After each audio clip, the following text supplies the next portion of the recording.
Halo, hari ini kami dari kelompok 2 kelas biologi molekuler yaitu Andre NIM 1061802, Rian NIM 50, dan Filia NIM 74 akan menjelaskan tentang proses yang disebut dengan kontrol ekspresi gen, terkhususnya bagi organisme prokariot, yaitu lak operon.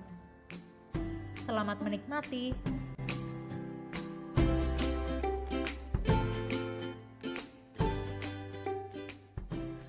Di dalam DNA suatu makhluk hidup terkandung gen-gen yang berfungsi untuk mengatur keberlangsungan hidup dan penampakan suatu organisme secara spesifik. Misalnya, terdapat gen yang khusus untuk menghasilkan air mata dan hanya dihasilkan di mata, tetapi tidak di hidung.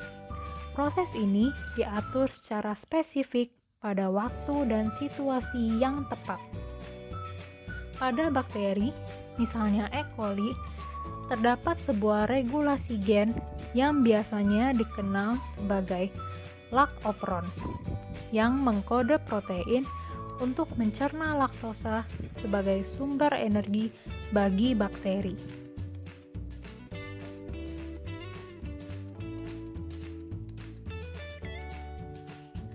Berikut merupakan beberapa komponen penting yang terlibat dalam regulasi ini. Yang pertama adalah DNA yang di dalamnya terdapat daerah LAC-I yang akan dikode menjadi mRNA lalu ditranslasi menjadi protein represor. Terdapat pula senyawa alolaktosa sebagai inducer. Daerah CAP binding site adalah tempat menempelnya protein CAP yang nantinya akan membantu RNA polimerase untuk menempel.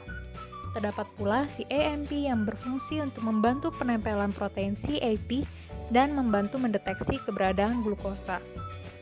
Daerah promoter adalah tempat menempelnya enzim RNA polimerase yang nantinya bekerja untuk mengkode DNA.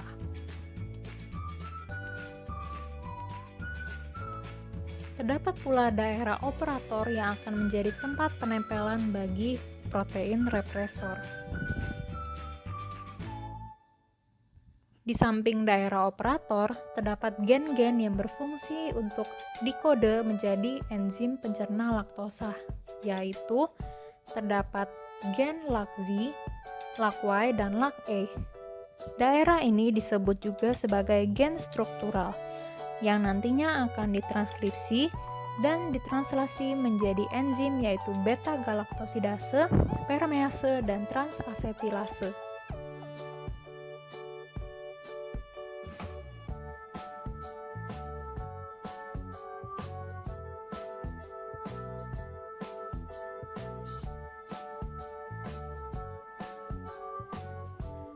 Pada kondisi di saat ada glukosa namun tidak ada laktosa, maka produksi CAMP akan rendah dan protein CAP pun tidak dapat menempel pada CAP binding site. RNA polimerase juga tidak dapat menempel dengan baik di daerah promoter. Hal ini dikarenakan adanya hambatan oleh protein represor yang menempel di daerah operator, sehingga tidak ada DNA dari gen LAC-Z, LAC-Y maupun LAC-A yang akan ditranskripsi. Fenomena ini pun digolongkan sebagai operon-off, jadi bakteri menggunakan glukosa sebagai sumber energi utamanya. Kondisi kedua adalah ketika tidak ada glukosa maupun laktosa.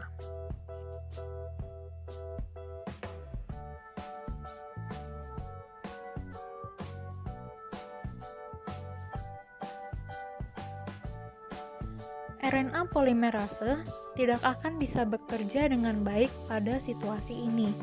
Walaupun CAMP akan diproduksi dalam jumlah besar karena tidak ada glukosa, sehingga mengaktifkan CAP dan membuatnya dapat menempel di CAP binding site. Karena tidak ada laktosa, represor pun akan menempel di daerah operator dan operon menjadi off.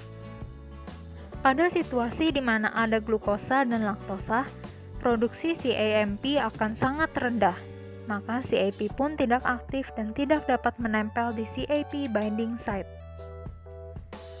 RNA polimerase tetap dapat menempel di daerah promoter. Hal ini akan menyebabkan daerah gen LAC, Z, LAC-Y, dan LAC-A dapat ditranskripsi namun pada level yang sangat rendah. Mengapa? Karena protein represor akan diikat oleh alolaktosa, sehingga tidak dapat menempel di daerah operator. Fenomena ini dikategorikan sebagai operan non-aktif karena bakteri dapat langsung menggunakan glukosa sebagai sumber energi utamanya. Fenomena terakhir adalah ketika tidak ada glukosa namun ada laktosa.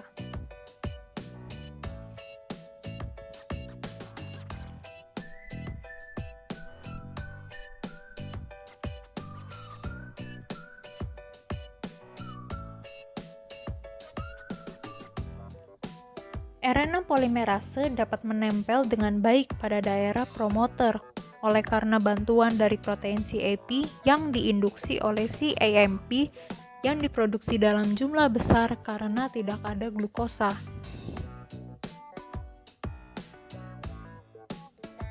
Proses ini akan berlanjut kepada transkripsi di daerah gen LAC-Z, LAC-Y, dan LAC-A. Mengapa dapat terjadi? Hal ini karena protein represor diikat oleh induser alolaktosa, sehingga tidak menghambat proses berjalannya enzim RNA polimerase.